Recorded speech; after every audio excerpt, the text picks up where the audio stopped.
नमस्कार. आपण कधी विचार केला आहे का की एखाद्याचा पगार नक्की कशाच्या आधारावर ठरतो? आज आपण 1975 सालच्या एका जुन्या पण खूप महत्वाच्या निबंधातून वेतन आणि उत्पादकता यांच्यातील नातं समजून घेणार आहोत. चला एका अगदी मूलभूत प्रश्नापासून सुरुवात करूया, जो आपल्या सगळ्यांच्या आर्थिक आयुष्याच्या केंद्रस्थानी असतो. थॉमस एडिसन यांचं हे वाक्य तर आपण ऐकलं असेलच.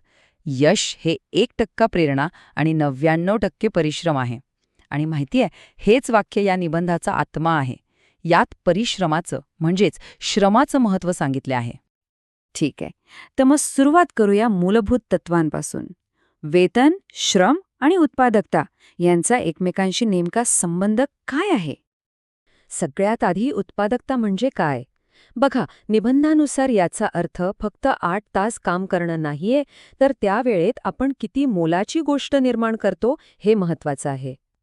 आता भांडवल आणि जमीन हे उत्पादनासाठी आवश्यक आहेतच, पण लेखकाच्या मते श्रम ही ती खरी शक्ती आहे, जे या सगळ्या पायावर एक मोठी इमारत उभी करते. एका चांगल्या आर्थिक व्यवस्थेमध्ये प्रत्येक घटकाला त्याच्या योगदानाच्या प्रमाणातच मोबदला मिळतो. म्हणजे जमिनीला भाडं, भांडवलाला व्याज आणि श्रमाला मिळतं ते वेतन. पण काय होतं जेव्हा वेतन आणि उत्पादकता यांच्यातला हा संबंध तुटतो? तेव्हाच एक दुष्टचक्र सुरू होतं. खरा संघर्ष तेव्हाच सुरू होतो जेव्हा जास्त पगाराची अपेक्षा आणि कामातून मिळणारं खरं उत्पादन यात काही ताळमेळच नसतो. आता हे दुष्टचक्र कसं काम करतं ते बघूया. समजा उत्पादकता वाढली नाही, पण वेतन वाढलं.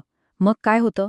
वस्तूंच्या किमती वाढतात, महागाई वाढते आणि शेवटी लोकांची खरेदी करण्याची क्षमता कमी होते. निबंधात यासाठी एक खूप छान उपमा दिली आहे. खरी आर्थिक वाढ म्हणजे शरीराचे स्नायू आणि ही कृत्रिम वाढ म्हणजे शरीरावर आलेली सूज. एक ताकद देते तर दुसरी फक्त एक धोकादायक भ्रम आहे. बरं, मग या समस्येवर उपाय काय? लेखकाच्या मते याची सुरुवात कामगार आणि त्यांच्या संघटनांच्या जबाबदारीने होते.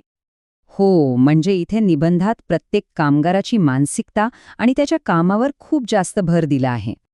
आणि कामगार संघटना, त्यांची भूमिका फक्त मागण्या करणं नाहीये, तर कामगारांना जास्त कुशल, निरोगी आणि शिक्षित बनवणं आहे, जेणेकरून त्यांची उत्पादकता वाढेल. अर्थात ही जबाबदारी फक्त कामगारांची नाहीये. मालक आणि सरकार यांचीही यात खूप महत्वाची भूमिका आहे. मालकांनी एका माळ्यासारखं काम करायला हवं. म्हणजे असं वातावरण तयार करायला हवं जिथे उत्पादकतेची रोपं चांगली वाढू शकतील. आणि सरकारची भूमिका काय? तर सरकार हा तो पूल आहे जो कामगार, मालक आणि अर्थव्यवस्था या सगळ्यांना जोडतो आणि स्थिर ठेवतो. तर या सगळ्या विश्लेषणातून आपण समृद्धीच्या खऱ्या मार्गावर येतो, जो या निबंधाचा अंतिम निष्कर्ष आहे. या निबंधाचा सगळा सार या एका सुंदर रूपकात आहे. उत्पादकता हे पंख आहेत आणि वेतन म्हणजे उड्डाण, आणि मजबूत पंखांशिवाय समृद्धीच्या आकाशात झेप घेणं अशक्य आहे. म्हणजे थोडक्यात लेखक एका अशा व्यवस्थेबद्दल बोलतायत जिथे प्रत्येकाला त्याच्या योगदानाचा योग्य मोबदला मिळेल आणि त्यातूनच देशाची खरी समृद्धी होईल. पण आजच्या या AI आणि गिग इकॉनॉमीच्या जगात जिथे कामाचं स्वरूपच पूर्णपणे बदललंय, तिथे आपण उत्पादकता मोजणार कशी? 1975 सालची ही तत्त्व आजही तितकीच लागू पडतात का? यावर विचार करायला हवा.